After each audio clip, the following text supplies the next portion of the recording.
கடவுளே, இந்த நாற்காலிக்காக இன்னொரு தலை உருளாம பாத்துக்குப்பா. உட்காருங்க. பயபக்தி மனசுல இருந்தா போதும். All R one. கட்டப்பஞ்சாயத்து ரொம்ப சூப்பரா கட்டிருக்கீங்க. ஏன் நல்லா இருக்கீங்க?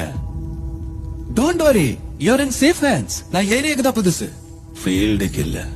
உங்க கம்பெனி பேரை நான் ரொம்ப மேல எடுத்துட்டு போவேன். அதுக்கு உங்க அன்பு, உங்க அரவணைப்பு, உங்க ஆசீர்வாதம் 3 பாதம். ஒருத்தன் போனா ஒருத்தன் வந்து உட்கார்ந்து போக்க விளையாட்டு நினைச்சிட்டு இருக்கியா? எங்க அப்பனுங்க தலைமுறையா கட்டி வச்சதை காப்பாத்துறதுக்காக தான் எங்க எல்லாரையும் பெத்து போட்டிருக்கானுங்க. எவனோ எங்க இருந்தோ வந்து உட்கார்றத பாத்துக்கிட்டு விரல் சூப்பறதுக்கு இல்ல. நெப்போட்டிசம் ஏன் பண்ண முன்னாடி இப்படி போயிட்டு இருக்கு? எங்க பார்த்தாலும் ரெக்கமெண்டேஷன், டொனேஷன், டாமினேஷன், இன்ஃபுளுன்ஸ், லஞ்சம், வாரி சாதிக்கணும். ஏழை மக்கள் எங்கப்பா போவாங்க? கஷ்டப்பட்டு ஃபர்ஸ்ட் ரேங்க் வாங்குறவன் என்ன பண்ணுவான்? லஞ்சம் வாங்காம வேலை செய்யற ஆபீசர் என்ன பண்ணுவான்? கஷ்டப்படுற விவசாயி என்ன பண்ணுவான்?